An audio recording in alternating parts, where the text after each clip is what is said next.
culture is good in our society, especially where we came from. But I think this day and age, we learn a lot from religion. From religion? Religious. Absolutely. So I'm thinking of culture / religion, because everything we do has to do with it, dressing, the way we speak. If I talk to you like I'm a Christian before, I say two things.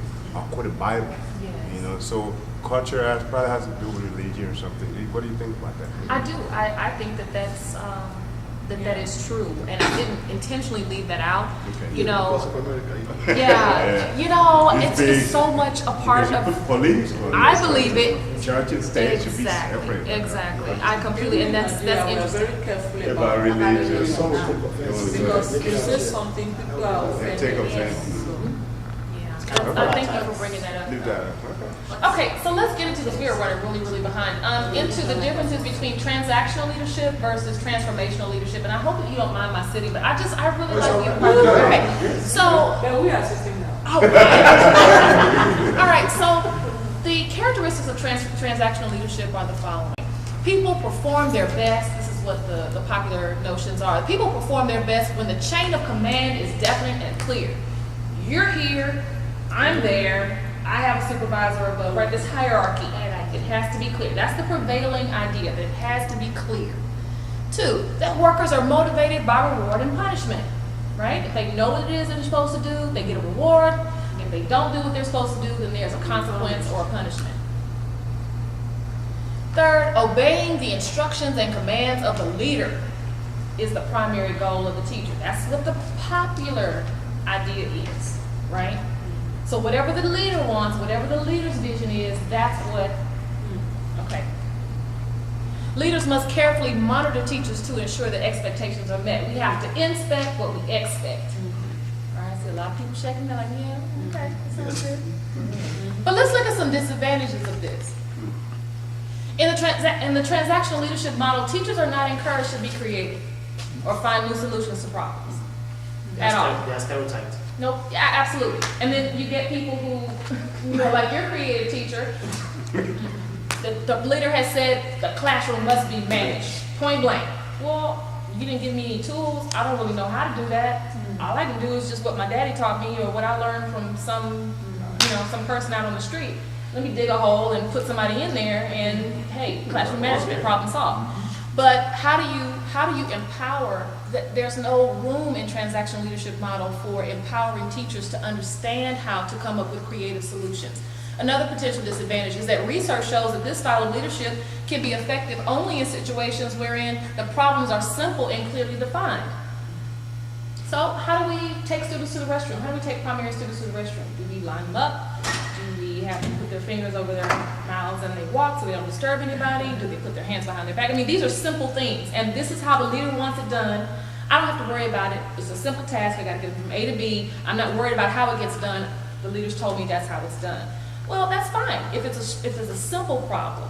But what if we have 22 different learners in a classroom, and I have to cater to each and every one of them, thank you, a certain way? How can I listen to the leader? The leader says, get it done, but I don't know how to get it done. I don't know how to individualize education plans. I don't know how to cater to students' different learning styles, whether they're tactile or kinesthetic, or I don't know how to do any of that. How do I just listen to a leader who says, get it done? It's kind of hard to do those complex problems. The staff lacks experience. Or organization needs a quick turnaround. That's kind of, if the organization needs a quick turnaround, they might send in any one of you, seasoned professionals. You tell them how to get it done. We're successful, right? But when the situation is a little bit more complex, we have some real issues. Okay, so now let's compare that with transformational leadership. Transformational leadership, administrators encourage creativity among teachers. What do you think? Performance. Yeah. We encourage creativity among teachers because you want performance. You want to have end results. You want to, for instance, in Nigeria, if you teach and you do all that you do, and at the end of the day, the children are not able to pass the examination or comprehend or even understand what you do, you've not done anything. Yeah. So you must get some strategies, whatever way you think are best. You look for new trends in teaching and all of that to be able to impact on the, especially the teachers. Because if the teachers are not able to give it to the children, you can't get it. So the administrator will really have to have a way of encouraging teachers to be creative. That's absolutely right. The next one. Somebody want to read this one? Transformational, how does it differ? Or what is the second component? What do administrators do? They offer support and encouragement to individual teachers in a way that fosters, this is a key word, relation. They will tell you what kind of support are we talking about. Who will? Looking at the boss. Yeah. If you sit down and they say you're looking, the administrator will have to support, support the teachers and all of the next person they will ask you, what kind of support are you talking about? Who will ask that? The administrator? Teachers. And this is the thing. Do you empower your teachers? I don't know. I know what I try to do, and I don't know if I'm successful all the time, but what I try to do is ask the teachers, well, what kind of support do you need? When I come in to observe your class, before I go in there, I want you to tell me what I need to be looking for, because it's not a gotcha. I need to know, what do you expect that I will be looking at so I can shore up your weak area. Don't have me come in and see that you have the non-negotiables on the board you do now and your homework. Okay, that's fine. But what specific thing do you want me to look at? Maybe it's your wait time. Are you giving students enough time to answer, or are you answering for them?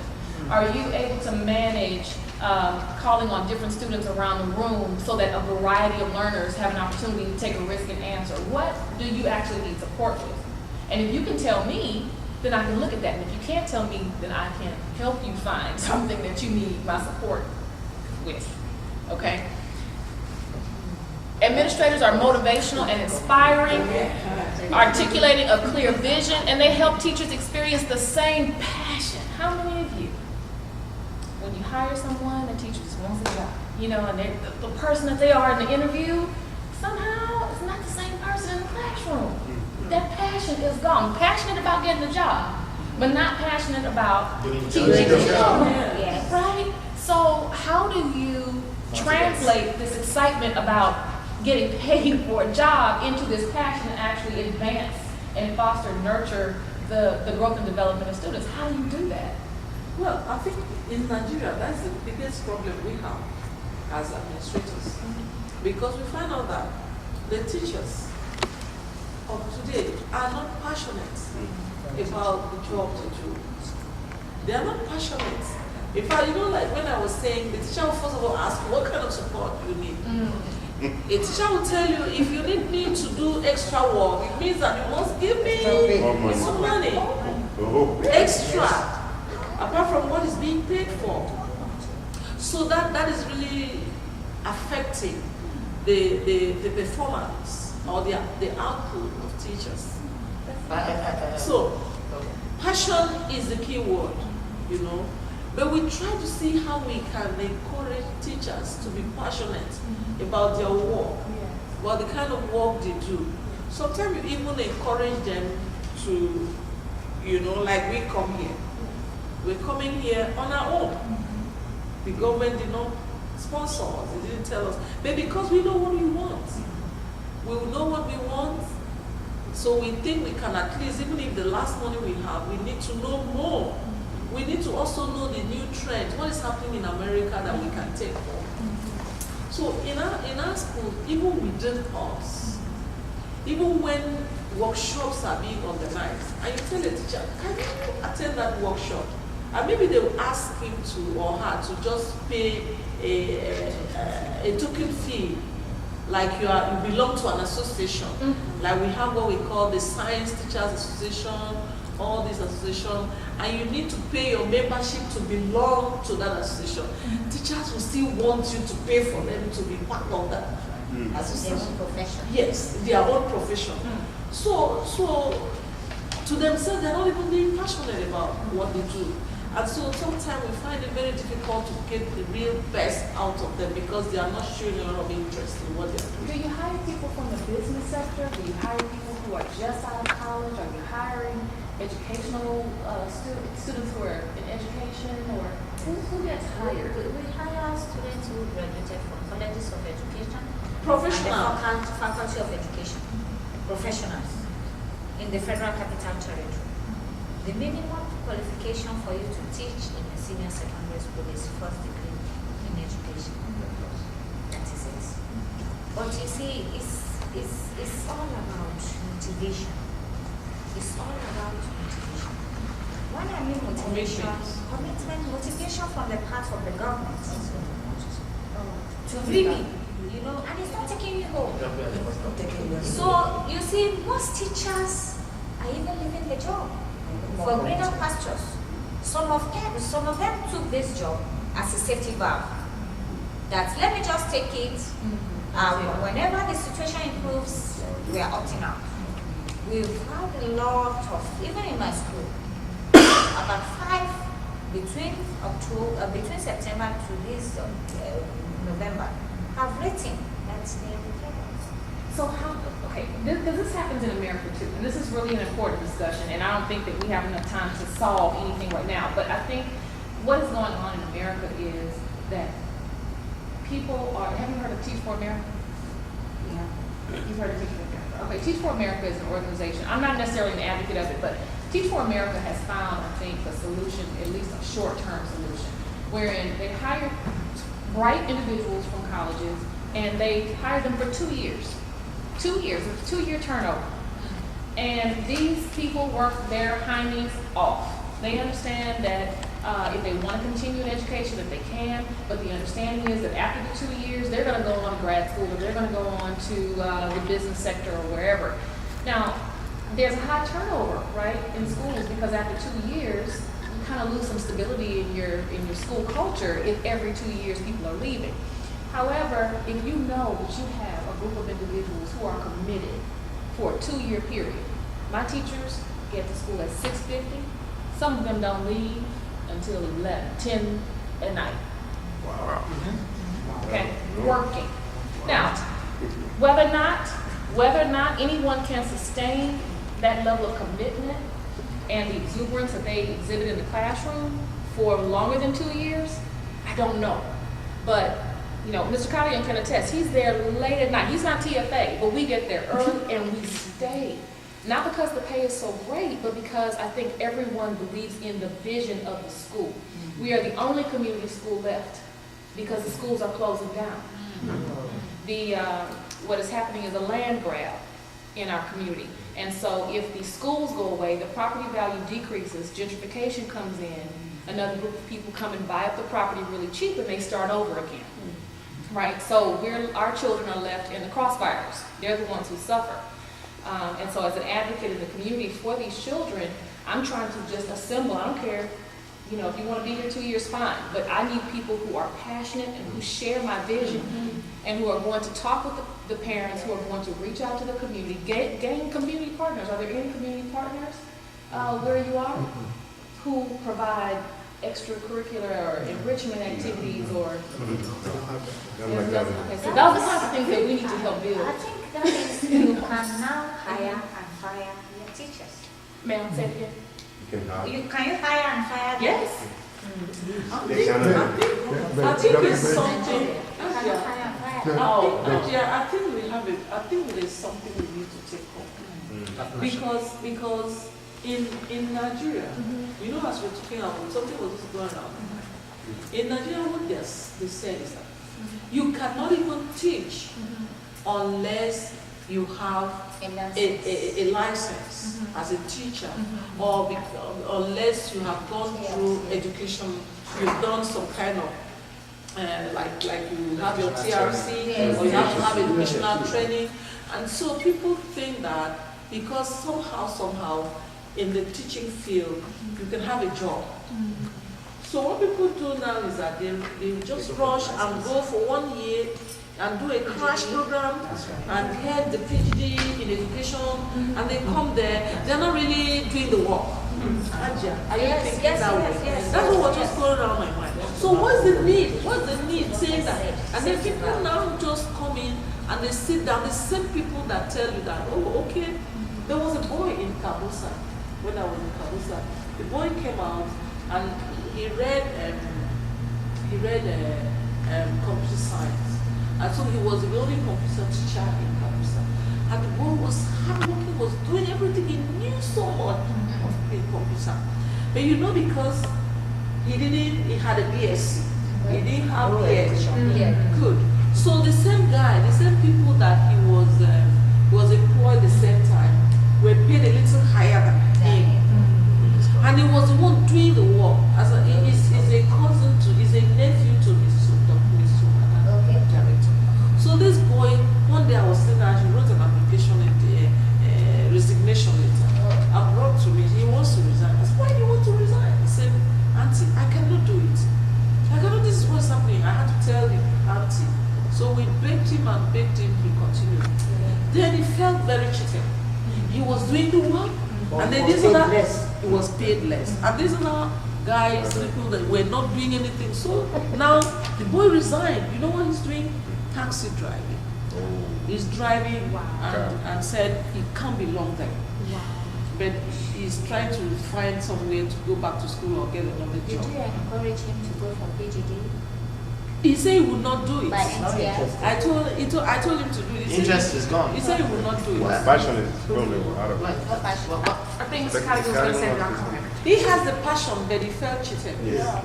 Motivation. Go ahead. He was demoralized. Yes. I think when she mentioned about the TFA, nobody's going on the teaching profession, especially in any elementary, middle, or high school year, without being certified. You cannot do that because it's more than just go to school and have science, social study, English. It's more than that. For most people who want to teach, when we talk about professional teacher, we're not talking about people working in the university. We're talking about people working in elementary, middle school, and high school. Those are professional teachers. Those are the ones that the student can just look at you, maybe they can spit at you, and then you wipe it. I'm going to call your parent because you cannot do nothing more than that. Just like you said, that you have to kind of what? Empower them and know that what you have done is wrong. A student who has talked to you badly, come back again later to be your best friend. To be the best student that can do the best for you. To know that, oh, I was angry at home, my dad beat me yesterday, and when you get to class, the first thing you're going to say, sit down. And the student said, my dad just told me sit down, I was so mad. Don't tell me that. So when this TFA, she mentioned, they finish from school, it can be science, whatever your study is. The TFA, you apply to them. What is TFA? Teach for America. Teach for America. Teach for America. So you can have any degree from any school, but once you apply to them, it's a guarantee for those kids finish first degree that they will get a job at least for 2 years. But what they will do, they will give them the first exam. They give them the first exam that can you pass your content, the content area. Once you pass that content area, you are hired. Then they will train you for professional teaching.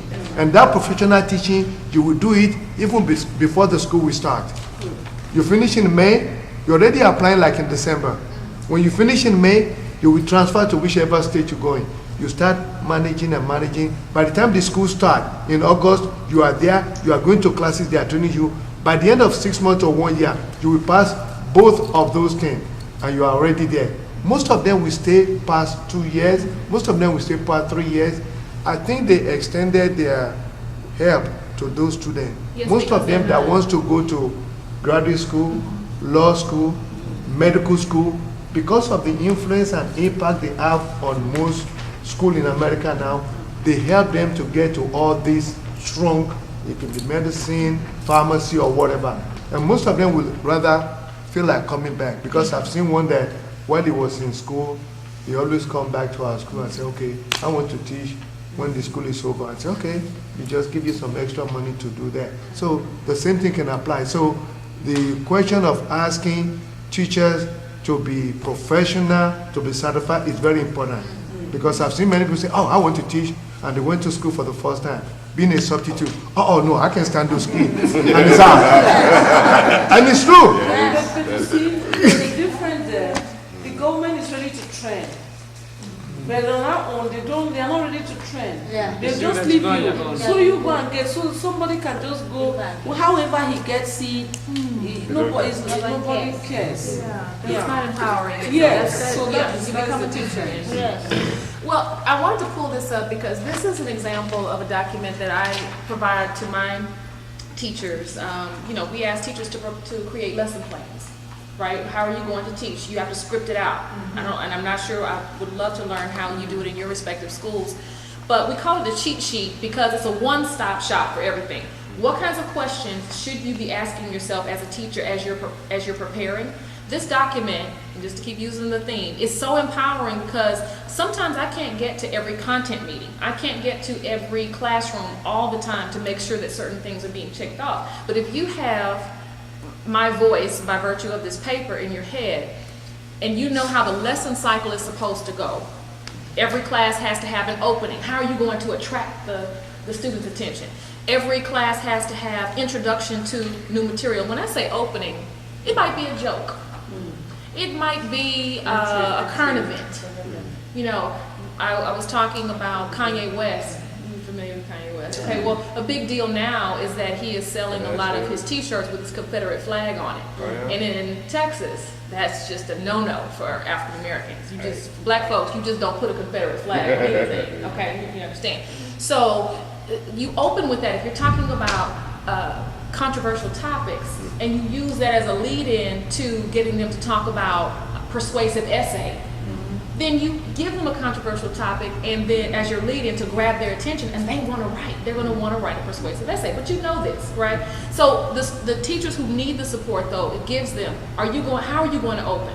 Are you going to have them partner? Are you going to write a want to know, and learn chart? Are you going to anticipate their reaction, give them guided notes?